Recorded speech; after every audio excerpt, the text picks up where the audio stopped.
CBSE words में आपका स्वागत है। आज से हम स्टार्ट करेंगे क्लास 10 साइंस का फर्स्ट चैप्टर, जिसका नाम है केमिकल रिएक्शंस एंड इक्वेशंस। और साइंस में भी अगर इसे हम 3 हिस्सों में बांटें, फिजिक्स, केमिस्ट्री, बायोलॉजी, तो ये केमिस्ट्री वाले सेक्शन में आएगा ये चैप्टर। तो हम यहाँ पर बहुत डिटेल में एक एक चीज़ को बहुत आराम से समझते हुए चलेंगे, ताकि आपको एनसीईआरटी का एक एक चीज़ समझ में आ जाए, क्योंकि ज़्यादातर मैक्सिमम जो क्वेश्चन आते हैं वो एनसीईआरटी से ही आते हैं।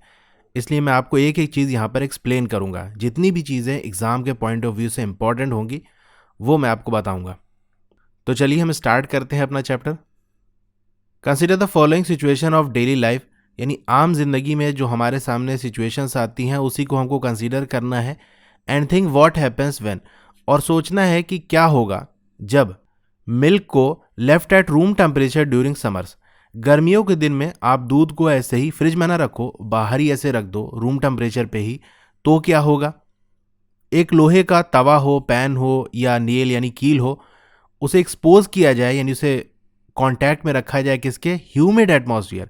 ह्यूमिड क्या होता है, ह्यूमिडिटी को अगर हम समझें तो जब एयर के अंदर वाटर प्रेजेंट होता है, लेकिन वाटर किस स्टेट में होता है, गैसियस स्टेट में, तो हम कहेंगे कि हवा में बहुत ज़्यादा ह्यूमिडिटी है, या हिंदी में जिसे कहते हैं कि नमी बहुत है। उस केस में ऐसी गर्मी जब पड़ती है जब बहुत ज़्यादा ह्यूमिडिटी होती है, यानी एयर के अंदर वाटर प्रेजेंट होता है गैस के फॉर्म में, तो उस समय पसीने बहुत आते हैं, स्वेटिंग ज़्यादा होती है, तो हम कहते हैं बहुत ज़्यादा ह्यूमिडिटी है, यानी ह्यूमिड एटमॉस्फेयर है।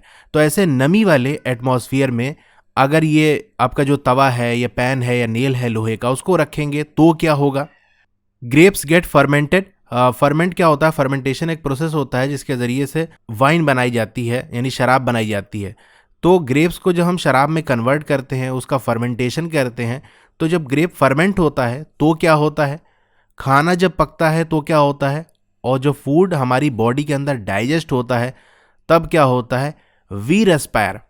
रेस्पायर क्या होता है, रेस्पिरेशन के बारे में हम समझते हैं थोड़ा सा। जैसे हम सांस लेते हैं तो एयर हमारी बॉडी के अंदर जाता है, तो एयर के साथ ऑक्सीजन जाती है, तो ऑक्सीजन हमारी बॉडी एब्जॉर्ब करती है। यानी सिंपल अगर हम कहें तो जो हम सांस लेते हैं तो हमारी बॉडी के अंदर ऑक्सीजन जाती है।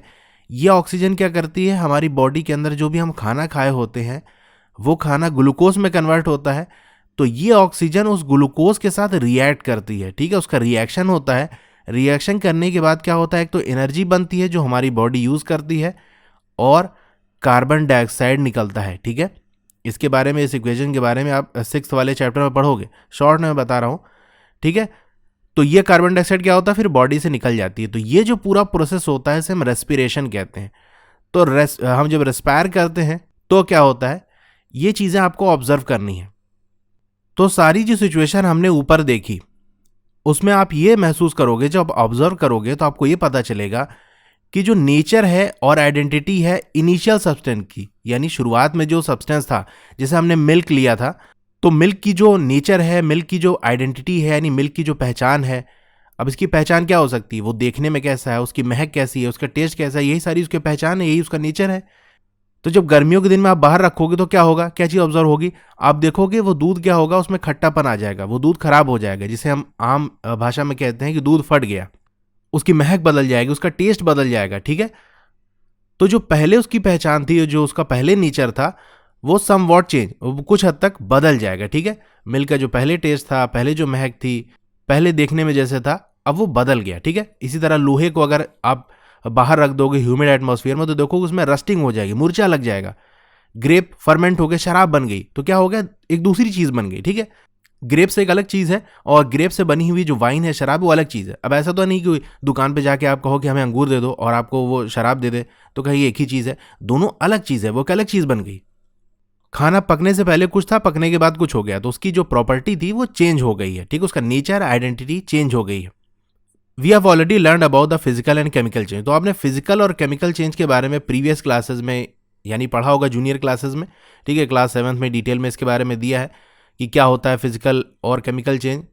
थोड़ा शॉर्ट में अगर मैं बताऊं, जो भूल गया होगा, कि अगर शेप, साइज, कलर या स्टेट चेंज हो जाता है तो हम कहते हैं कि फिजिकल चेंज है, ठीक है। शॉर्ट में मैं बता रहा हूं, किसी का शेप बदल गया, साइज बदल गया, उसका कलर चेंज हो गया, उसके स्टेट चेंज हो गया, सॉलिड से लिक्विड, लिक्विड से गैस, गैस से सॉलिड हो गया, तो हम कहेंगे ये फिजिकल चेंज है।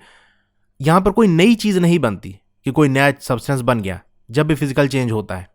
भाई पानी था और पानी वो क्या हो गया, उसको आपने फ्रिज में रखा, उसकी बर्फ जम गई, स्टेट चेंज हो गया, लेकिन क्या वो सब्सटेंस बदल गया? आप दुकान पे गए और आपने पानी मांगा कि यार एक बोतल पानी दे दो, वो कहेगा पानी है लेकिन बर्फ जमी हुई, एकदम जमा हुआ है, तो आप क्या करोगे? ले लोगे कि चलो दे दो, अभी थोड़ा पिघल जाएगा, क्योंकि आपको मालूम है कि वो बर्फ जमा है लेकिन है तो वो पानी ही, थोड़ी देर में पिघल जाएगा तो वापस उसी तरह बन जाएगा। लेकिन आप दुकान पर गए दूध लेने के लिए, अब दूध से, मिल्क से क्या बनता है? कर्ड बनता है, दही बनती है। आप दुकान पे गए, दुकान वाले से कहा भैया दूध दे दो, आपको दही दे देगा तो आप ले लोगे? आपको दूध चाहिए। तो मिल्क एक अलग सब्सटेंस है और कर्ड यानी दही एक अलग सब्सटेंस है, ठीक है। तो यहां पर क्या हुआ? फिजिकल चेंज नहीं हुआ। फिजिकल चेंज में चीज वही रहती है, बस उसका शेप बदल जाता है, साइज बदल जाता है। जैसे आपने पढ़ा होगा कि एक लोहे का रॉड लिया, उसको हमने हीट किया तो वो लंबा हो जाता है, ठीक है, जूनियर क्लासेस में आपने पढ़ा होगा। तो उसका क्या हो गया? साइज चेंज हो गया, लेकिन रहेगा तो वही। अब आप हो, खाना खा लिए ज्यादा, वजन बढ़ गया, आप मोटे हो गए, तो आप थोड़ी ना बदल जाओगे, आप तो वही रहोगे। तो फिजिकल चेंज यही होता है। केमिकल चेंज में क्या होता है? एक नई चीज बिल्कुल बन जाती है। जैसे मैंने मिल्क और कर्ड का एग्जाम्पल लिया, तो मिल्क बिल्कुल अलग चीज है, कर्ड एक अलग चीज है। आप दही मांगोगे, दूध दे देगा तो नहीं लोगे, कहोगे बिल्कुल अलग चीज है, हमको अलग चीज चाहिए। Whenever a chemical change occurs, we can say that the chemical reaction has taken place. जब भी केमिकल चेंज होगा, केमिकल चेंज में क्या होता है? एक नई चीज बन जाती है, बिल्कुल नया सा सब्सटेंस बन जाता है, उसकी प्रॉपर्टी बिल्कुल अलग होती है, वो बिल्कुल ही अलग होता है। एक और एग्जांपल मैं लेके बता देता हूं। जैसे आपका ऑक्सीजन हो गया और हाइड्रोजन हो गया, ये दोनों मिलेगा, देखो ऑक्सीजन गैस है, हाइड्रोजन भी गैस है, ये बिल्कुल अलग चीज है। ये दोनों का रिएक्शन होगा तो क्या बनता है? वाटर बनता है, H2O, जो कि बिल्कुल अलग चीज है। तो इसे हम क्या कहेंगे? ये केमिकल चेंज हुआ है। तो यही बात कही जा रही है कि अगर केमिकल चेंज हुआ है तो हम कहेंगे केमिकल रिएक्शन हुई है। केमिकल रिएक्शन होगा तभी केमिकल चेंज होगा, यह बात आपको ध्यान रखना है। जैसे दो बंदे हैं, ठीक है, वो खड़े हैं बिल्कुल स्टाइल में, हीरो बन के। आपने देखा, थोड़ी देर के बाद टहल घूम कर आए और देखा कि दोनों लोग का बिल्कुल चेहरा बदल चुका है। बदल ऐसे चुका है कि दोनों के चेहरे पे चोट लगी है, बाल बिल्कुल उजड़ा हुआ है, आंख के नीचे काला है। तो आप क्या कहोगे? कहोगे इसका मतलब इन दोनों में पक्का लड़ाई हुई है, लात घुसे चले भाई। आपने कैसे बताया? क्योंकि आपको चेंज देखने को मिला कि पहले तो बड़ा हीरो स्टाइल में दिख रहे थे, लेकिन अब देखो इनका चेहरा बिल्कुल बदल गया, चोट लगी है। तो इसका मतलब पक्का दोनों में लड़ाई हुई होगी। और उन दोनों से ज्यादा आसपास जो लोग होते हैं ना, उनके चेहरे देख के आप बता सकते हो। जो देखने वालों के चेहरे पर खुशी होती है ना, उससे पता चल जाता है कि हाँ पक्का लड़ाई हुई है और बढ़िया वाला एंटरटेनमेंट हुआ है सबका। तो जैसे लोगों के जो दो लोग लड़ाई करें, उनका चेहरा देख के आप बता सकते हो कि इन दोनों में पक्का लड़ाई हुई है। उसी तरीके से अगर केमिकल चेंज, क्योंकि वहां जो फेस की अगर हम बात कर रहे हैं तो चेहरा उनका बदल गया था, हीरो से जीरो हो गए थे, तो आप कह दिए कि लड़ाई हुई थी। इसी तरह यहां पर भी हम कह सकते हैं अगर केमिकल चेंज हुआ है तो पक्की बात है वहां केमिकल रिएक्शन हुआ होगा, क्योंकि केमिकल रिएक्शन होता है तभी केमिकल चेंज होता है। अब आप ये सोच रहे होगे what is meant by chemical reaction, कि केमिकल रिएक्शन है क्या, कैसे हमें पता चलेगा कि केमिकल रिएक्शन हुआ है। तो चलिए उसके लिए कुछ एक्टिविटी कर लेते हैं, तो हमें हमारे सवालों का जवाब मिल जाएगा। तो करना कुछ यूं है कि एक्टिविटी 1.1 है, एक्टिविटी से क्वेश्चन आते हैं, मैं आपको कराऊंगा। जो भी इंपॉर्टेंट एक्टिविटी है जहां से क्वेश्चन आते हैं मैं वो कराऊंगा, क्योंकि बहुत इंपॉर्टेंट है। और जितनी भी चीज़ एग्जाम पूछी जाती है वो सारी चीज़ें मैं आपको बताता चलूंगा साथ में। अगर एनसीईआरटी में नहीं दिया हुआ तो वो भी मैं बताता रहूंगा, ठीक है। तो इसमें शॉर्ट में देखो क्या कहा जा रहा है कि आपको एक मैग्नीशियम रिबन लेना है 3 से 4 सेंटीमीटर लंबा, उसको रब करना है, ठीक है, सैंड पेपर की मदद से, यानी घिसो उसे सैंड पेपर की मदद से। अब यहां से भी एक क्वेश्चन आता है, आई थिंक एग्जाम में आया भी हुआ है, कि हम इस मैग्नीशियम रिबन को रब क्यों करते हैं, सैंड पेपर से घिसते क्यों हैं। क्योंकि होता क्या है कि मैग्नीशियम ऐसे जब रखा हुआ होता है तो हमारे एटमॉस्फेयर में आसपास ऑक्सीजन है, वो ऑक्सीजन क्या करती है, इसके साथ रिएक्ट कर जाती है और एक ऑक्साइड की लेयर, जिसे MgO कहते हैं, मैग्नीशियम ऑक्साइड, ऑक्साइड की एक लेयर बन जाती है। आप लिख सकते हो कि यहां पर क्या होता है, मैग्नीशियम ऑक्साइड की एक लेयर बन जाती है, ठीक है। तो घिस के हम उस लेयर को हटा देते हैं, क्योंकि अगर वो लेयर रहेगी तो बर्निंग होने नहीं देगी, जलने नहीं देगी, तो हम जलाना चाह रहे हैं ना इसे, तो इसीलिए हम इसे रब करते हैं। फिर इसे टोंग की मदद से पकड़ना है, बर्न करना है स्प्रिट लैम्प की मदद से, या फिर बर्नर आप यूज कर सकते हो। और जो उसकी राख है उसे कलेक्ट करने के लिए आपको नीचे वॉच ग्लास रखना है, ठीक है, ये आप देख सकते हो वॉच ग्लास, इसको रखना है। फिर बर्न करो तो आपको क्या चीज ऑब्जर्व होगी, ठीक है, बर्निंग के बाद आपको क्या पता चलेगा। तो तो आपका ऑब्जर्व ये होगा कि जो मैग्नीशियम रिबन है वो बर्न होगा विद डेजलिंग व्हाइट फ्लेम। ये बहुत इंपॉर्टेंट है, क्वेश्चन आते हैं यहां से कि कैसे बर्न होगा। डेजलिंग व्हाइट फ्लेम, डेजलिंग यानी बहुत ज्यादा चमकदार, बहुत ज्यादा रोशनी होगी। और व्हाइट फ्लेम, जैसे आप कोई चीज बर्न करते हो तो जनरली ऑरेंज रंग की फ्लेम निकलती है, आग निकलती है, तो यहाँ जो आग होगी वो सफेद रंग की होगी और बहुत ज्यादा इसमें चमक होगी, रोशनी होगी। और जो रिबन था वो बर्न होने के बाद क्या हो जाएगा, व्हाइट पाउडर में कन्वर्ट हो जाएगा, सफेद रंग का पाउडर बन जाएगा। वो पाउडर कहाँ हो जाएगा, नीचे आके जो अपने वॉच ग्लास रखा होगा उसमें कलेक्ट हो जाएगा। और ये जो पाउडर होगा वो क्या होगा, मैग्नीशियम ऑक्साइड। ठीक है, ये बात आपको ध्यान रखना है कि मैग्नीशियम को जब हम बर्न करेंगे, देखो एक चीज और आप याद रखना, हमेशा के लिए बिल्कुल याद रख लो कि जहां भी बर्निंग का वर्ड आए इसका मतलब वो ऑक्सीजन से रिएक्शन की बात हो रही है। जैसे मैं कहूं कि ए नाम की कोई चीज है उसे हम बर्न कर रहे हैं, इसका मतलब बर्न होगी तो वो ऑक्सीजन के साथ, क्योंकि हमारे एयर में ऑक्सीजन प्रेजेंट है, उसके साथ रिएक्ट करेगी। ठीक है, तो यहां पर मैग्नीशियम रिबन को बर्न कर रहे हैं, इसका मतलब कहने की बात यह है कि मैग्नीशियम का ऑक्सीजन के साथ हम रिएक्शन करा रहे हैं।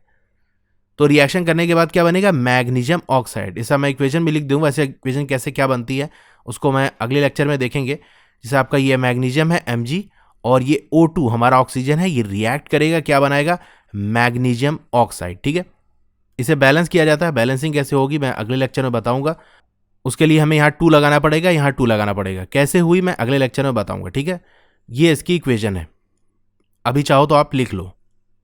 अब एक्टिविटी 1.2 की बात कर लें, ये बहुत इंपॉर्टेंट है, यहां से 2019 में और 2020 में यहां से क्वेश्चन आए हुए हैं इस एक्टिविटी से। आपको क्या करना है, लेड नाइट्रेट लेना है इसका सोल्यूशन और उसमें पोटेशियम आयोडाइड सोल्यूशन को ऐड करना है। ठीक है, 2 सोल्यूशन लिए हैं हमने, एक लेड नाइट्रेट का, एक पोटेशियम आयोडाइड का, इसको आपस में मिला देना है। क्या चीज आपको ऑब्जर्व होगी, तो देखो आपको 2 चीज बनेगी यहां पर, एक तो आपका लेड आयोडाइड बनेगा, इसके साथ ही साथ आपका क्या बनेगा, पोटेशियम नाइट्रेट। ठीक है, लेड आयोडाइड और पोटेशियम नाइट्रेट बनेगा। पोटेशियम नाइट्रेट जो होगा वो आपका कलरलेस होगा, एक सोल्यूशन जैसे पानी जैसा होगा, और लेड आयोडाइड क्या होगा, ये पीले रंग का होगा जो सोल्यूशन में आके बैठ जाएगी। जैसे ये हमने सोल्यूशन है, इसमें पोटेशियम नाइट्रेट भरा हुआ है और यहां पर ये नीचे लेड नाइट्रेट ऐसे येलो कलर का आके बैठ जाएगा, इसे हम प्रेसिपिटेट कहते हैं। इसके बारे में हम आगे पढ़ेंगे कैसे क्या रिएक्शन होती है, शॉर्ट में बस इतना आप समझ लो कि येलो कलर वाला क्या है आपका, लेड आयोडाइड है जो कि एक प्रेसिपिटेट है। पोटेशियम नाइट्रेट ये कलरलेस होगा और ये लिक्विड स्टेट में होगा। ठीक है, फिर एक्टिविटी 1.3 की अगर बात कर लें तो उसमें क्या करना है, आपको जिंक ग्रैन्यूल्स यानी जिंक के छोटे छोटे टुकड़े लेने हैं और एक कोनिकल फ्लास्क लेना है, या फिर आप टेस्ट ट्यूब भी ले सकते हो और उसमें एसिड डालना है, चाहे आप हाइड्रोक्लोरिक एसिड यानी HCl ले लो या सल्फ्यूरिक एसिड जिसे हम H2SO4 कहते हैं। ठीक है, लेकिन एसिड को थोड़ा ध्यान से, ऐसा ना हो एसिड से आप जल जाओ। अब आपको ऑब्जर्व करना है क्या होगा, जिंक ग्रैन्यूल के आसपास आपको क्या देखने को मिला। एक चीज आपको ये देखनी है, दूसरा जो कोनिकल फ्लास्क या टेस्ट ट्यूब जो भी आपने लिया था उसको टच करके देखो क्या कोई टेम्परेचर में आपको चेंज देखने को मिल रहा है। तो ये हमारा कोनिकल फ्लास्क है, इसके अंदर ये देख सकते हो छोटे छोटे जिंक के ग्रैन्यूल्स हैं, इसके अंदर हमने एसिड डाला HCl या H2SO4 जो भी डाल दो, यहां पर डाइल्यूट सल्फ्यूरिक एसिड डाला है इसने। तो क्या होगा, यहां से एक गैस निकलेगी, कौन सी गैस निकलेगी, हाइड्रोजन गैस निकलेगी। ठीक है, ये याद रखना है, कौन सी गैस निकलेगी, हाइड्रोजन गैस निकलेगी। और क्या कह रहा था, इसे टच करके देखो, जब यहां आप टच करोगे तो आप देखोगे कि यहां पर आपको गर्मी महसूस होगी, टेम्परेचर बढ़ा हुआ महसूस होगा। तो 2 चीज ऑब्जर्व हुई, एक तो गैस निकली कौन सी, हाइड्रोजन, और दूसरा टेम्परेचर बढ़ा हुआ महसूस हुआ। और टेम्परेचर जब बढ़ता है, इंक्रीज होता है, तो हमसे क्या कहते हैं, एक्सोथर्मिक। ठीक है, एग्जॉस्ट फैन आपने जानते होंगे, घरों में लगता है या लैब वगैरह के अंदर जहां पर भी फैन यूज नहीं कर सकते वहां एग्जॉस्ट फैन लगता है। ठीक है, तो वहां से याद रख सकते हो एग्जॉस्ट फैन का काम क्या होता है, वो क्या करता है, जो अंदर की गर्मी है रूम वगैरह की उसको बाहर निकालता है। तो एक्सोथर्मिक में क्या होगा, हीट बाहर निकलेगी। अभी हीट छुपी हुई थी, आपको टेम्परेचर कम महसूस हो रहा था, लेकिन रिएक्शन हुई, यहां पर टेम्परेचर बढ़ गया, तो आप कहोगे यहां पर हीट बाहर निकली है यानी हीट एग्जॉस्ट हुई है, तो हम कहेंगे एक्सोथर्मिक। ठीक है, इसके बारे में अभी आगे हम देखेंगे एक्सोथर्मिक एंडोथर्मिक क्या होता है। तो 3 एक्टिविटी जो हमने देखी, तो हम ये कह सकते हैं that any of the following observation help us to determine whether the chemical reaction has taken place. तो हमें यह पता चल जाएगा केमिकल रिएक्शन हुई या नहीं हुई। कैसे पता चल जाएगा, कुछ निशानियां हमें देखने को मिलेंगी, जैसे स्टेट बदल जाए, यानी सॉलिड से लिक्विड हो गया, लिक्विड से गैस हो गया, या गैस से सॉलिड हो गया, स्टेट बदल जाए, तो हम कहेंगे ये, यानी ये निशानी देगा। ठीक है, अगर केमिकल रिएक्शन हुआ है, केमिकल चेंज हुआ है, तो ये निशानी हो सकती है। हो सकता है उसका स्टेट चेंज हो जाए, या हो सकता है उसका कलर चेंज हो जाए, या उसमें से गैस निकल जाए, जैसे कि हमने ये वाला देखा था, जिंक को हमने एसिड में डाला, या उसका टेम्परेचर बदल जाए, ये भी हमने देखा था जिंक वाला एग्जाम्पल। तो इनमें से कुछ हो सकता है, और भी हो सकता है उसकी महक बदल जाए या प्रेसिपिटेट फॉर्म हो जाए। अभी आप 4 ही देखो, आगे हम जैसे बढ़ेंगे वो सब देख लेंगे, ठीक है। तो केमिकल रिएक्शन होगी तो कुछ निशानियां देगा। वो निशानियां क्या हो सकता है स्टेट चेंज हो जाए, कलर चेंज हो जाए, गैस निकल जाए, या टेम्परेचर चेंज हो जाए। एक बात आप ध्यान रखना कि केमिकल रिएक्शन होगी तो ये निशानी शो करेगा। ये निशानियां देखने को मिल गई, इसका मतलब ये नहीं कि केमिकल रिएक्शन हुआ है। क्या मतलब, अगर स्टेट चेंज हो गया तो अब आंख बंद करके नहीं कह सकती कि हाँ भाई स्टेट चेंज हो गया, इसका मतलब केमिकल रिएक्शन हुआ। क्योंकि अगर हमने पानी लिया है, वो आइस में कन्वर्ट हो गया, तो यहां भी स्टेट चेंज हुआ ना, लिक्विड से सॉलिड हो गया, तो यहां फिजिकल चेंज है, केमिकल चेंज नहीं है, और इसीलिए केमिकल रिएक्शन नहीं हुई। तो हर स्टेट चेंज या हर कलर चेंज या हर गैस का फॉर्मेशन या हर टेम्परेचर चेंज को हम नहीं कहेंगे कि केमिकल रिएक्शन है, लेकिन केमिकल रिएक्शन होगा तो ये निशानी देगा। एग्जाम्पल से मैं अगर बताऊं तो जैसे आपके स्कूल में छुट्टी है, तो सीधी सी बात, आप स्कूल ना जाओगे। क्यों जाओगे स्कूल? आप तो वैसे भी नहीं जाना चाहोगे, तो स्कूल छुट्टी है तो आप नहीं जाओगे, हॉलीडे है। लेकिन अगर आप स्कूल नहीं गए तो इसका मतलब ये पक्का नहीं है कि स्कूल की छुट्टी ही हो, आप किसी और वजह से नहीं आ सकते, बीमार हो या कोई और वजह है, ठीक है। आप समझ गए होगे कि वाइस वर्सा नहीं है, उल्टा नहीं है। केमिकल रिएक्शन होगी तो ये निशानी देखने को मिलेगी, लेकिन ऐसा नहीं कि ये निशानी आपको देखने को मिले तो आप कहो केमिकल रिएक्शन है। नहीं समझ में आया तो एक बार फिर से रिपीट करके देख लेना, थोड़ा ध्यान से सोच लेना कि मैंने यहां क्या बताया, ठीक है। ये सारी जो हमने देखी वो केमिकल रिएक्शंस की निशानी है। तो जैसे हम अपने आसपास चेंजेस को ऑब्जर्व करेंगे तो हम देखने को हमको मिलेगा कि बहुत सारे केमिकल रिएक्शन हमारे आसपास हो रहे हैं। अब इसके बारे में हम आगे पढ़ेंगे, जैसे चैप्टर में बढ़ेंगे, और कैसे इसका सिंबॉलिक रिप्रेजेंटेशन क्या होता है, सिंबल से कैसे हम डिनोट करते हैं, ये सब चीज़ों के बारे में आगे पढ़ेंगे। ओके, तो ये आज का हमारा टॉपिक था जो यहाँ पर एंड होता है। वैसे मैंने ये चैप्टर पूरा पढ़ाया हुआ है, लेकिन स्लाइड्स के फॉर्म में, तो आप उस प्लेलिस्ट में जाकर देख सकते हो। क्लास 10 साइंस वाली प्लेलिस्ट है, प्लेलिस्ट का लिंक आपको मिल जाएगा नीचे डिस्क्रिप्शन में। वैसे ये जो लेक्चर्स मैं ले रहा हूँ इसके मैं अलग से प्लेलिस्ट बना दूंगा, उस प्लेलिस्ट का नाम होगा क्लास 10 साइंस NCERT, ठीक है। NCERT आगे लगा होगा तो समझ लो ये वाला जो मैं पढ़ा रहा हूँ ये सारी चीज़ें। NCERT आगे नहीं लगा तो इसका मतलब वो पिछले वाले लेक्चर्स हैं जिसमें मैंने चैप्टर कंप्लीट कर दिए हैं। तो जैसे मैं वीडियो बनाता जाऊँगा उसे एक प्लेलिस्ट में अरेंज करता जाऊँगा, और वो प्लेलिस्ट आपको कहाँ मिलेगी, या किसी भी सब्जेक्ट की आपको वीडियो देखनी है तो वो सारी प्लेलिस्ट आपको मिल जाएगी। तो प्लेलिस्ट के लिए आपको क्या करना होगा वो मैं आपको बता देता हूँ। इसी तरह की और वीडियोस देखने के लिए या किसी और दूसरे सब्जेक्ट की और वीडियोस देखने के लिए आप YouTube पे सर्च करना चैनल का नाम CBSE वर्ड्स, चाहे लोगो पे या फिर जहाँ CBSE वर्ड्स लिखा है उस पर आप क्लिक करोगे, फिर आपको होम वीडियो प्लेलिस्ट दिख रहा होगा, आपको प्लेलिस्ट पे क्लिक करना है, नीचे स्क्रॉल डाउन करना है, तो आप देखोगे ये CBSE क्लास 10 वाला सेक्शन आ गया, और 3 प्लेलिस्ट में दिख रही है, नीचे डाउन एरो होगी उस पर आप क्लिक करोगे तो सारी CBSE क्लास 10 की प्लेलिस्ट आपको दिख जाएगी। History, civics, economics, geography, science, maths, उसके नीचे मैथ्स के नीचे देखो साइंस की प्रीवियस ईयर, इसी तरह सारे सब्जेक्ट्स की प्रीवियस ईयर्स की प्लेलिस्ट है यहाँ पर। फिर मैप की है, वन शॉर्ट वीडियोस की है, इंग्लिश की है, क्विज की है, इस तरह से सारी मिल जाएगी। और आप नीचे आओगे तो यहाँ क्लास 10 मैथ एक्सरसाइज एग्जाम्पलर ये अलग सेक्शन आ गया। यहाँ पर क्लास 10 मैथ्स की चैप्टर वाइज प्लेलिस्ट है, तो यहाँ से भी जो भी आप वीडियो देखना चाहते हो देख सकते हो। और दूसरा तरीका ये है कि आप वीडियो के नीचे राइट साइड कॉर्नर में एक एरो दी होगी, उस पर क्लिक करोगे तो डिस्क्रिप्शन ओपन हो जाएगा। डिस्क्रिप्शन में सारे प्लेलिस्ट के लिंक दिए हुए हैं, तो वहाँ से भी आप प्लेलिस्ट देख सकते हो। मेरा टेलीग्राम ग्रुप है, आप उसे भी ज्वाइन कर लो, फेसबुक पेज है उसे भी लाइक कर लो, सबका लिंक आपको डिस्क्रिप्शन में मिल जाएगा। तो आपको ये वीडियो कैसी लगी कमेंट करके ज़रूर बताइए, अच्छी लगी हो तो लाइक करिए, और चैनल पर नए हैं तो सब्सक्राइब कर लीजिए, और उसके बगल में एक बेल का आइकन होगा उसको दबा के ऑल पे क्लिक कर देंगे तो जब भी नई वीडियो आएगी आपको मैसेज आ जाएगा। ओके, तो फिर मिलते हैं अगली वीडियो में। Thank you.